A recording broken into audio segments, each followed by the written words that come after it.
I'm Lance Mattingly, and I'm going to be giving my speech today on whether or not college athletes should get paid. Today, there's 460,000 NCAA athletes out there, and many of which have received scholarships to play their respected sports, and I'm sure not all of them would be able to go to college if they weren't able to receive that scholarship. Alas, many of them who have received a scholarship could have been able to go to college, but this is still a massive opportunity for them because they're not able to spend that money on whatever they want if they don't have that scholarship. They'd have to spend it on just their schooling. But this new COVID-19 world we live in is starting to put a lot of stress on NCAA sports, and colleges are having to consider canceling their whole entire fall sports season. And this would be massive to a college's budget because in that fall season is college football, which is one of the biggest revenue streams for colleges, period. Except from, of course, just students paying for college. But if college football was canceled, then the outreach from that would be absolutely massive, and many sports would have to be canceled. We'd be looking at a lot of people that are going to be losing their scholarships, and it would be terrible to the college athletes that would have to rely on something else now. But even if we have a college season to where there's no fans in attendance, but we're still running the college football season, still then there'd have to be cuts to some NCAA athletes. But this hasn't been an issue that is just popping up. There's been a tough road for college athletes, and one example is someone who's a college swimmer and spends hours in the pool, and they have to work really hard at their craft, and they don't even have time outside of the sport to make any money or have a job. They couldn't even give swimming lessons. It's just a tough life that college athletes have to live, studying and doing their craft at the same time. Is insane that they manage their time being able to do that. And a lot of people that do these college sports aren't in college basketball or college football, and they don't get a lot of the recognition that they deserve.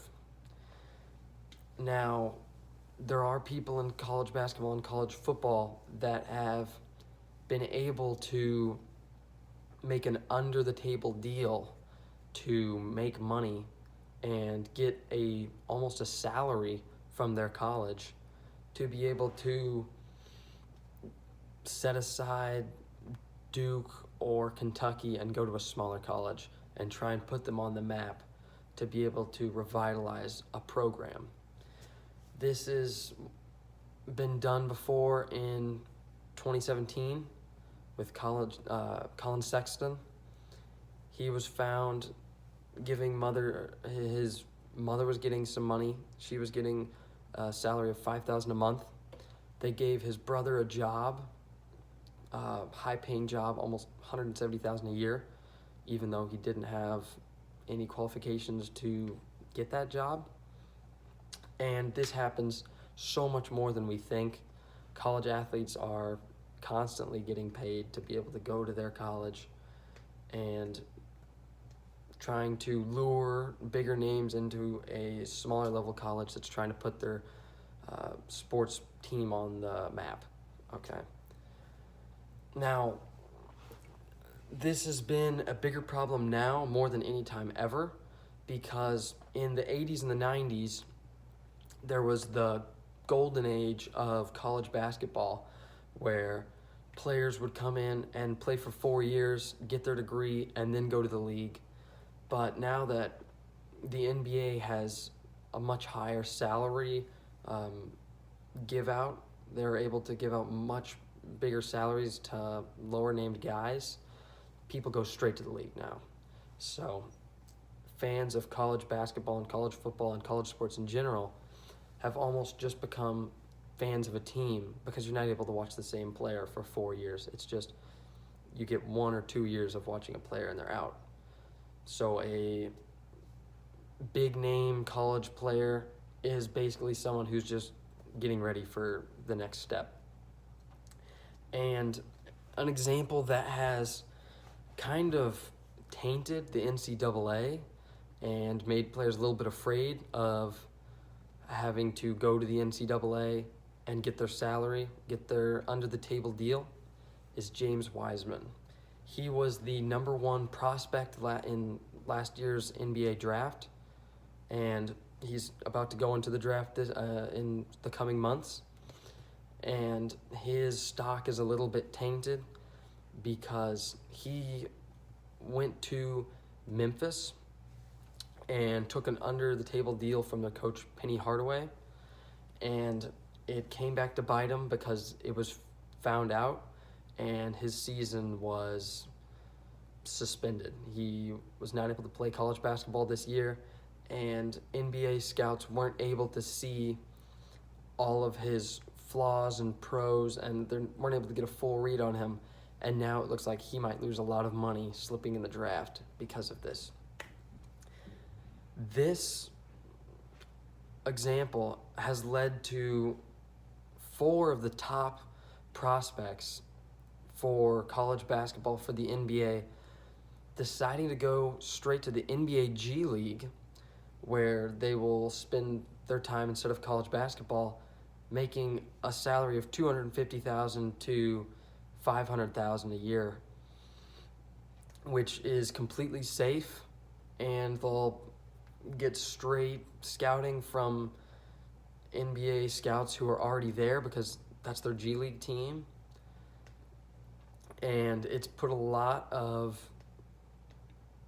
stress on the NCAA because they might lose players from now on much more frequently because that looks like an easier route.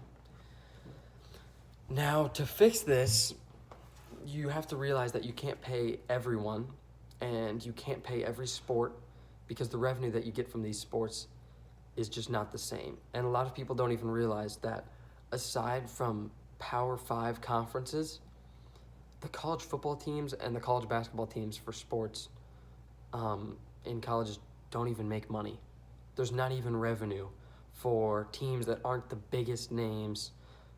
If you're not Alabama football, Michigan football, Kentucky, Duke basketball, there's a good chance that you might not even be making money from your program. You're pretty much just relying on the cream of the crop of your conference to make your money for you, and you're just relying on the NCAA's paycheck to keep your team afloat. Now, a lot of people have said that they should start just straight up paying salaries to players, and this seems nice, but I'm sure people that aren't in the higher level sports would be not super happy about making a smaller amount than what they make. And this would almost have to happen because there's no need to have a golfer to make the same money as the quarterback of their football team. It doesn't really make sense. They don't bring as much revenue as what the quarterback does. Now, the best way, I think, to be able to pay college players without having to ruin the budget of NCAA programs would be just to simply give them their likeness. Now, NCAA for forever has never allowed a player to profit off of just their likeness. Just being able to sell a jersey of a college player isn't allowed. It hasn't been for years. And this is almost just no reason for this. You could have Trevor Lawrence on commercials and selling his own shoes and selling his own jersey, and I believe that they should be able to just get like a small percentage of their jersey sales that they can just be able to pocket. And this would be a great way to be able to get the top names to be able to get their money, and it sorts out the cream of the crop from the people that aren't bringing as much revenue to their college. But you can also keep the scholarships, because that's a great way for people who aren't going to college to get to the next level. That's a great way to bring them in, and it's a perfect system that would be able to keep your lower level sports, but also ensure that football and basketball and baseball are able to keep their big names, that are able to keep NCAA afloat. Another thing is there is a ton of NCAA games out there that have had to have been kind of abolished because there was a rule in 2013 that no one is able to profit off of likeness of college players. No one at all anymore. Not even a brand that just sneaks in a college player here and there or something.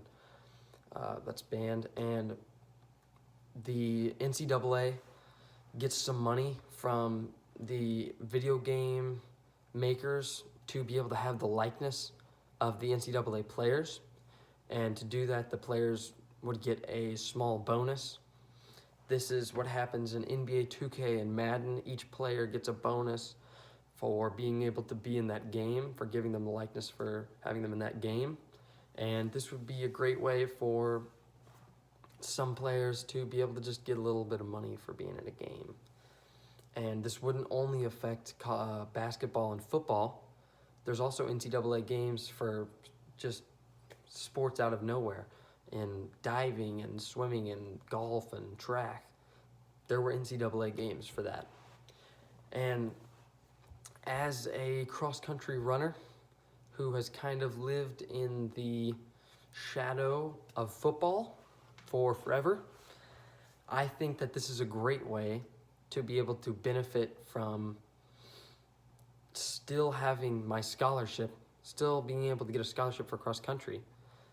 And now additionally, I can get a bonus from an NCAA game that wants to make a game about me if I'm a top level runner. Okay, it's just an example. And I still have my likeness to where I can go and have a running camp and make, some money off of that. I can go and profit off of what I know and what I do best.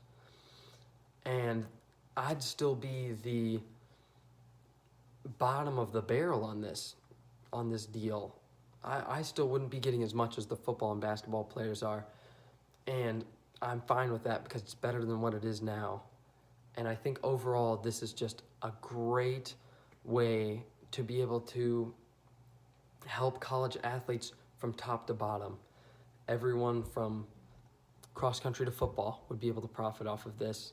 And NCAA would be able to profit as well because they might lose a little bit of money from having to sell jerseys, from giving a little bit of percentage to players, but they're keeping that money that they would have lost if they had to lose all of their top players and all of their top prospects that are now going straight to professional sports. And that's my speech on should college athletes get paid. Thank you.